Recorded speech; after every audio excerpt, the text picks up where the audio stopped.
Welcome back to my channel, PK POTHAMINASI KHANGMINASI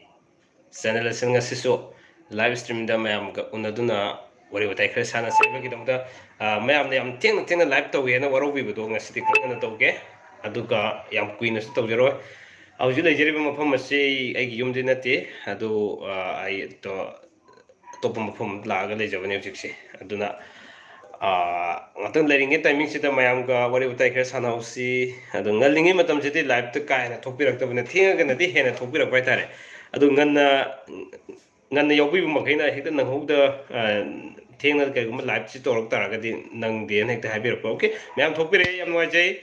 everyone welcome back to my channel PK ngasi live ta nainaba yaba khangminaba yab khar khangminasi ngasi blog sem nang jadre ngarangi di yongchaki maram da ka tawgre tare ko yongchaki maram da yongchaki matam ju loisila ka dore Sonia langbam Sonia kuire live yaw da okay Sonia ngasi na angan besingi hai tare ko angan besingi tare atheng masi ai ayam bathaba inkhang satloroga pung 8 sorry pung 10 gi matung sum live sta ki bai tare ko aduna aingon su yang awawa khara boi thabuk satloroga sum adunga sidi thabuk su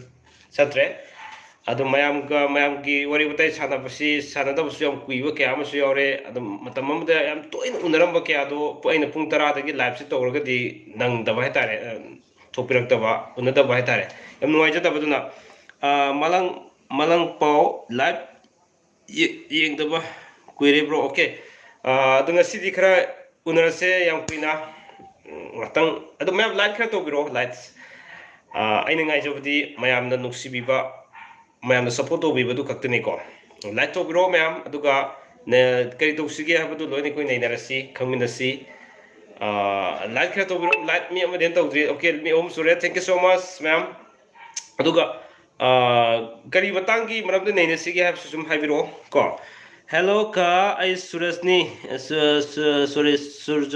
surjukumar okay surjukumar welcome back to my channel yam unada bukuire surjani kagi video se aidi leptana yenge ko kaka okay thank you so much surja aina live se toina thada ba hek thar ga sunu midang thengna thabana unada bukuibane adu yam toina yengbiramba blog singche toina thabani ngamjatrabane matam ama tegi jalegi oda thabado adu mukti ngamjatre tare timing sina angang ani si khar saukhilakpa sigi tawda yadaba family burden kya ama sum leisilakpa tare ko aduna nangdaba kya amasu lere anyway by the way ai namu kuding namu kanda then aduga toina nangdaba dinate ayam basum thajana bona jarari aduga ayam ba koigi normally mayam thabirakpa mayam khanbirakpa topic sing cho mathang ai sum paijar na bona jari kha lehori ai sum khange tari ko atang ai topic ama sagat base atang famuga khantha ko khar leibani na mang tung khar yengda yada bani na adugi yengbagi tajada ingon hek phangda khar leiba dunne hek phangbaga sum aidi mi lising yeng ka do maram orga pangtha thakat bisu yadabna maram orga adugi damak ai khara na isagi nang jadab jin ngai jabai tare yamasi kari lamno atian ai herok te gine I'm from herok te gine ko aduga Sasikumar yumnam sak sarabra sak sajadri ai si yumna leidri yum yorga chaga damne hojiksi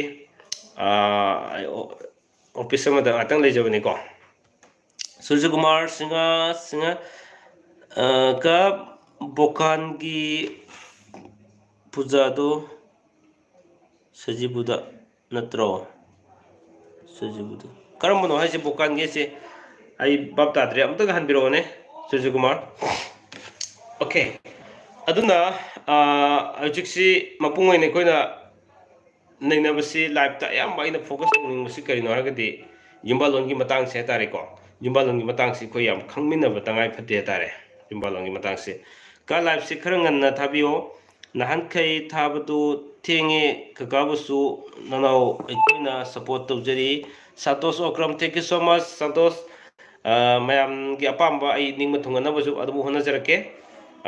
isagi asin bakya asin maram orga asum unadabu kuire na thengna wadi wara bai aduga thengna atang su thageda kaine thagi bu kum yam kuina thabade na te only 15 or 20 minutes kumba chang da pungkhai kumba sum thagi ba sum khang tene adu ai su chatlor wa bani tumning na yorok bani na ko adu live si thengna thab si ingon jam wa mayam so matam chana unaba phangda se yam noi jate do mayam na thambirak pa ji Santosh Okram Tampirakpa Khangana Thase Abdo almost Ayama Sumana Puntare Natranipan Sita Tana Masum Hona Jaraki Ayama Matam the Go to the Mayamgi Ningmutungan Bibisi Agi best living at the Mohona Jarake see Agi Pandam Netare Aduna Ayam Bagi Center say focus on a Kani Kugi Jubalangi Matangse Sida Mayamna Sapoto Biba Aina Jubalulam Zingi series Kiama Tam Kiba Matam Sida Mayamna Kana Patumatic Pangbi Kiba Kiama in the Kolakwa then the message Tabira Pukazo in the Kerigum channel Hangjorogi my credit Pangerena Kanjabin Wajam Crash Java Sum Crash the Podum Jenning by Tarico Mapuina channel Hambadagi Matam Quina Angang Yobungam the Leramba Kangang Yohanbungam Jakre Aduga Nupa Maroina quite a lice Nupa Pop Tanabagi Nupa Pop the Nupa Pogi Adumatic my Pakibakiam Lake Masumakiasi Adumatiam Lake Tarico Surjakumar Singh sorry Dokana Gi Puja Do Sajibuda Natro I mean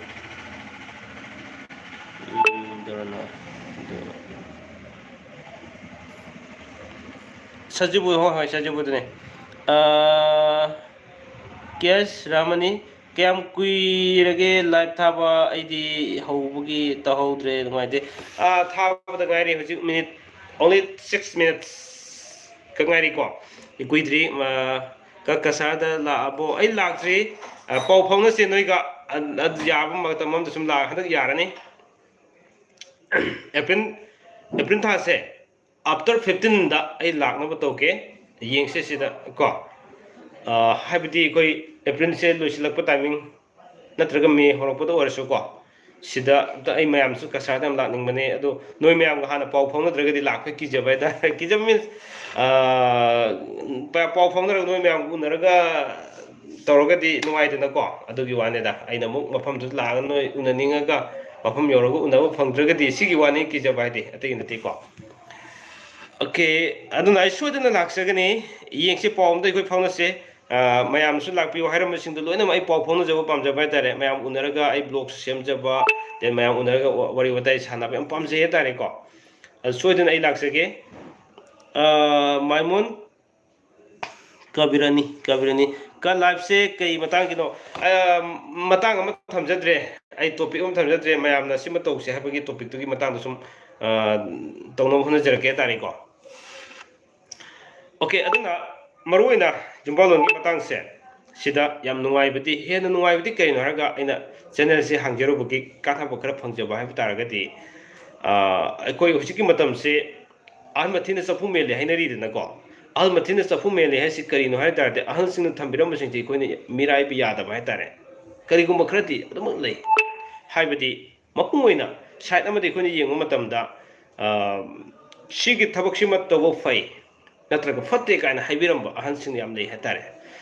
Fate Hibiramba Tabuxing say, Tohi de Fate Hibiramba Hatare. Go. Tohi de Fate Hibiramba Sinsi, Carino Habitarga di Masi, Madame du Pibirum, the Bigi one, Adubo, Harry Missing Jamon, let him Hatare. Masito Fata Bagi Baram say, Hojitomo. Putoko Madam said that scientifically, Putoko Maronama, then Aduga Hana de Leramasu, Utopia, Lambi, Putonga Kusuke Amale. Asikum Tanning Potica Taragadi, Quiggy, Mapuina in a focus on Nisi, Quiggy, just can say. Jumbalongi Marie Lakumatam da, Nuxinungi Lambi Lakumatam da, Equina, Pugna the Bacana lady sings. Masi Matam Queenagi Mamang the Gihona, Masi Quiggy, Oro the Wane, under Visasne, Kaina, Kanabaka Amsulay Hatarico. The lady Kudimuxing say. Hey, young the young Rogati, Mapuina, Quiggy, Pugna the Base, Mapuknamit, Pugna the Barasi, the Pugna the Bacana racing to Ying who the Bacadagi, Owavatara, Matam the day. Hey, young Romatam, Alamans in the Hadamba, Pugna the Pugna the Bunga to Hatare. Come on, couldn't see a lack of Matam, the Banu Bidu, Mapuknamit, Rasigi, young Romatam, Makuigi. Just cannot entertain a Hatare. Aduna. Just a quina, Ngasidi live today in Tamjaning is a Kayet keep some the Sambru tongue, say, get okay. Okay, samrugi ai topic pajan semjagrabane blog semaga episode 9 thamjagrabane ko loina maktai bahat tawde tare pisumgi di thoida kaibidi leidabane ko ado samrugi keno sidi ai kaina di hajararage kabirani orobiyade if darkar leragadi ai number to zum message thabiro whatsapp da message thabiro duga angan madu kumusum yenga haitare ko adu yengse hujumaki like to say on the loin of any cook to get comfort my phone when lay lady sing in the bahato pudding the vanina block the body like the young Takasaki Natarico. So my lay, my same for Hakan in Hajer Kamus on the point Hajar with it 8 Duga Ina Jumnakaki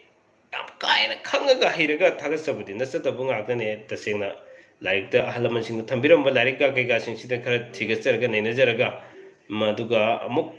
Sida kani mayam sina asum aram so mun namina ba tare aduga karim lalam yaro so sina sum me hena khangina bagi tanja se koi lomina na bagi tamukta ayam ba sum ai thamjagi bane anyway adu ngasa ai makha ta jara ki jumba long ki matang se hujiki hari ba koi gi matai manau da kaina ki ba kya ma yawe dan adagi koi gi Nuxinongi Lambida, toning the Topa, Kaina Kiba, Ipama Punchitianba, Natragan Pima Punchitianba, Sigumaka, Yoris in Sikarina, and say, Sapu Sapu Tapagumba, Sigumaching Sigit, Lambi, Leram Baitare. I don't know, Maramoraga, Ayamba, Equina, Mayam can be good say. And the Biswasna, Matamam, they have Tassan Ram the opposing jet, and the Tanning poses in Eco. Mayam, they have Tassan Ram the Ba Miraiba. We be a of Nikaina, Tamamajin jet. Adu Masada Tokana, Masada Palakana, oh, she will make go. Haina, Kayama Kana Baitare. Adugumba Kaya say, a Senel se hangs over the gate, Jumbalo Lumjing say, Masiki Celestina Pantok Serapa, Miam the Utoksera of Matunda, Mayam, Yang Birakanda, Mayam the Kambirakanda, Nena Birakanda, Tazaba Tambiraga, a Papataze, Low Birakanda. Madu Mayam, the extent laptop Yawi Labi to Derek Pugi, Mummy Maso, Yam Uzera Quaitare, Masima, Ayam Noise, Ado Haribo Kudimus in the Sing the Sumane. Say example that Mabang like to see 20,000 gravane, suppose one cabbage of Canada. Nupadagi Nupa Amadi Nupigi Mapong Messi and Kansida, I couldn't suppose one cabbage of Messi Tamnuri Neighbor. Suppose a putaba, Sine, suppose a putaba, the 5 foot. Laminating him to the automatic Yamnuxinani. Yamnuxinani, but Nupana Tranupi, and Isimanunda. Amanamapunsi, 10. 10 percent.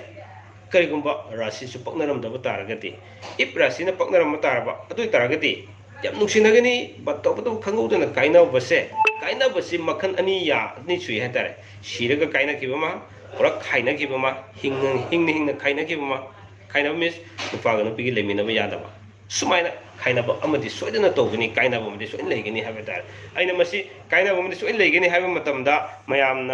I come in a Pazarkiko. Okay.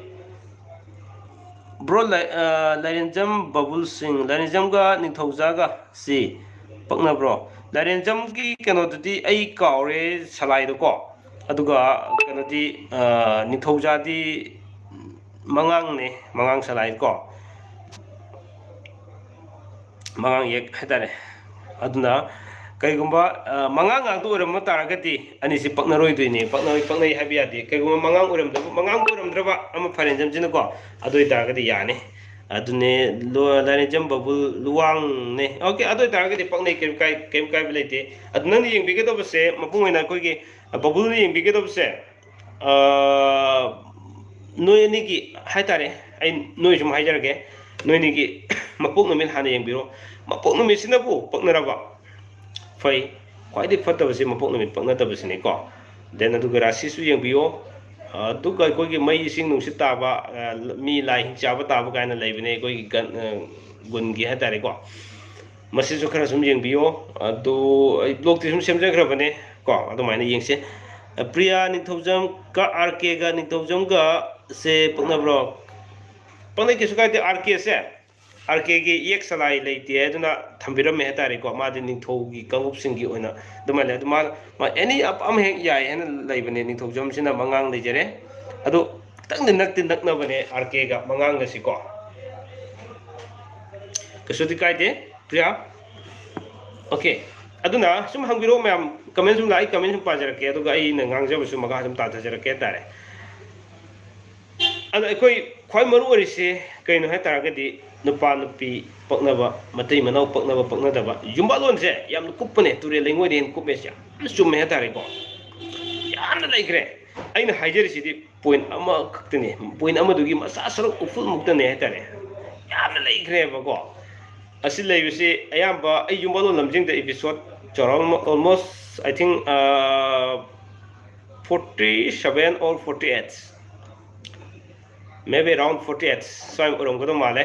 episode saying thamjagi bise yumbalo lamjing da adu so yumbalo lamjing series the half the vida atop maming on thamgi bisu kya musu yoram almost 50 above this oram ba ya ena khanje tari ko mayam da punsin taragati masi mayam sina kitang ekoi neina buda khara kana bu khara phongina ki bi wari neina hajerisi ke sapam anita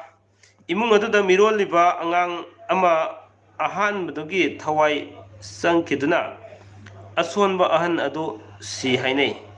masi kadai fawa sumbage angang oikiba numit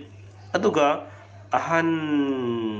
dugi mapok numit ka mari leinabra si kiba numituga madu masi se summi haina direct haibus yade lale haina direct haibus yade khoi maru ri dikari no haga masi agi opinion ne ko thajabadu ne ba khoi maru ri se agi thajabadu aina phana haidana jo mayamna thajabidragadi yade ba hosiki hainari buse thawai chang masi mi yamna haine tare ainu blog om semjaraki ko si soi matang se samtangsi blog semdragadi yaroi tare asomnu purasa kipsu nu aidre ngasi gi topic se dadi adu khitang ai tentang thamjaram ge ba thawai chang buse yam manju man bane ai gi obo opinion dadi masi ai gi heredity se sakuju manarga na mugi hena thawai chang gre kai haina basi yam thasan da bum su leibane tare mado sigumbo kya si thok tana bane ekoina leikidabagi su leikidabagi tohum thokpa aduga angang pokpa su pokpagi pok tohum thokpa haina lighting gi toriba mayam singse sigumbo kya se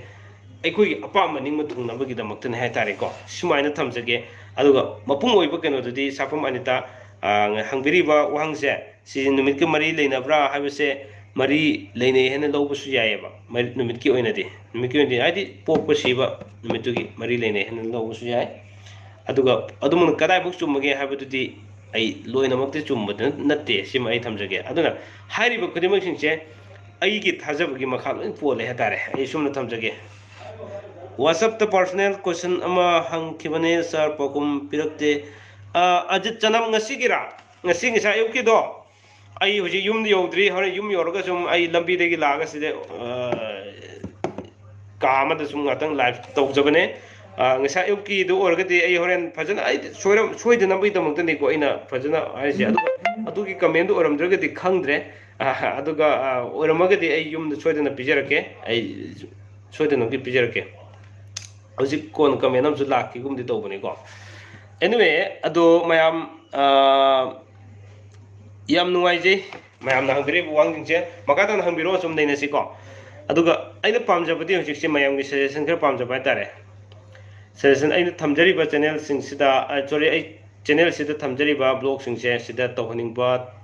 and then adigi shepto oning ba lerga su mayam gi suggestion se yam khorang ngai jabane adu ngasi buda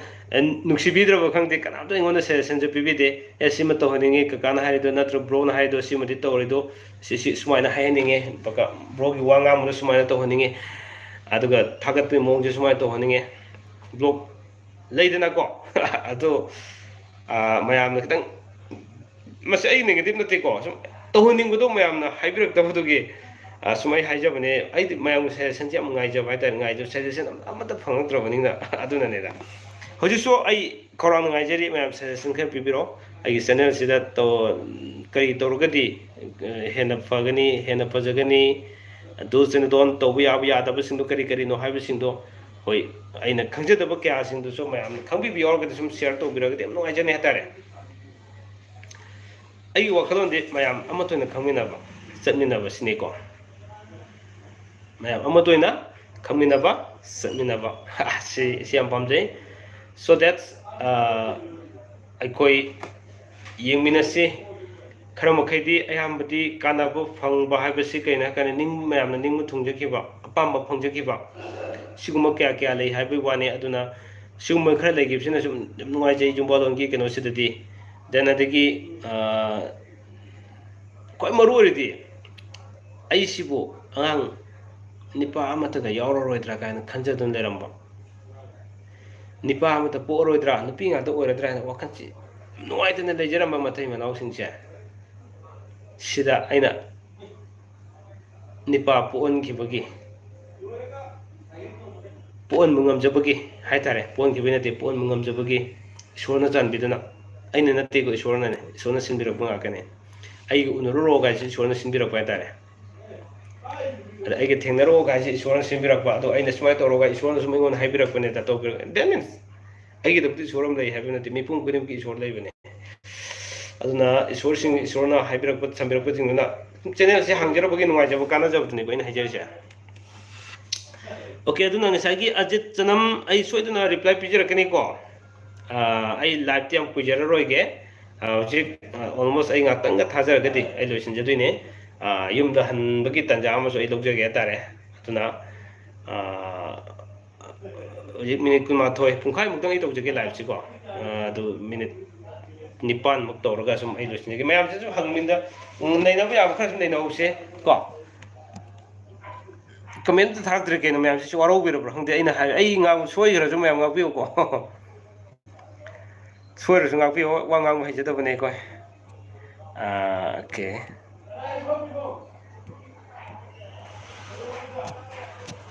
सतिया है हाँ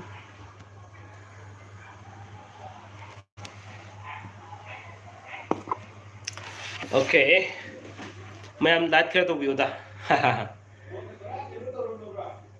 अदुना सापम अनिता नंगसे हंबिरक वांगदो मदु याम interesting ओइबा कनोने अदु अइ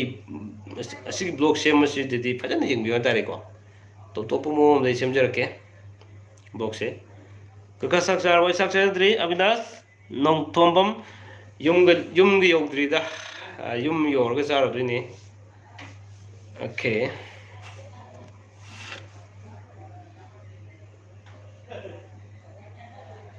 माही माही हो जुरीते कायदे लेगे कका नौबी हिरोम ऐसे इमानवंगी युमदा लेबने कका मंडे का सैटरडे का से पकनब्रो विद्यारानी स्माइ तौए Saturday Sunday Monday Monday, Tuesday, Wednesday, Thursday, Friday, Saturday. Nupana Monday oiraboko. Aduga nupina Saturday oiragadi yam poknai yan sanai ko smai thamge. Adu karigumba nupana Saturday oiraba nupina Monday oirati pokna bukra wale. Si alternative ta nupana Monday oiraba nupina Saturday oirati yam poknai yam sanai smai thamge ko. Yaiko bidarani. Okay, mayam jang biro. Matam so loisilakadore. युमदोरदी याम कुइने सुम तौसु याबने कका Sunday का Friday का पकनब्रो नुपाना Sunday ओरबा नुपीना Friday ओरदी पकनै सपम Anita lucky stone की असेंग नुंग फंगफम की मतंगदा अमदि price की मतंग सु हाइबेदी याम नुवाइजगनी असेंग बसिदि को असेंग दबदि कायन थमद्रबने दोइदि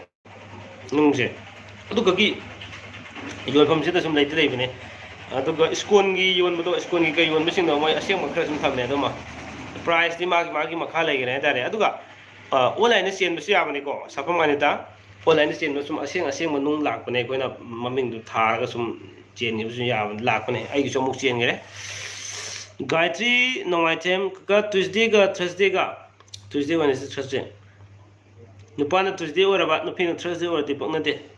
Aduga Nupana Thursday or about Nupina Tuesday or the Ampane Ilangu Sunita Wednesday ga Monday ga Nupana Wednesday or about Nupina Monday or the Fay Aduga Nupana Monday or about Nupina Wednesday or the Fate Prodip Singha Bro Nithokaba Yumsagesa Kari Lege Nithokaba Yumsagesa Nupana Nithoka or about Nupina Yumsagesa or about Yumsagesa Ado the Fate Kariguma Nupina Nupina Nithoka or about Nupana Yumsagesa or the Fay Ngantoi Konjengom Kaka Nupana Sunday Nupina Saturday Nupana Sunday Nupina Saturday Kitang Pakna Watle Aduga Rasi Pakna Ready Funny Jerome Vidyarani Pirgo Eriska di Pakna Bro Eriska se Funny Elangum Sunita thank you Kaka okay welcome Sunita Yam Nuajay Mayamna Cooperation PB ba ay live ta Mayam sound ni Tabi bra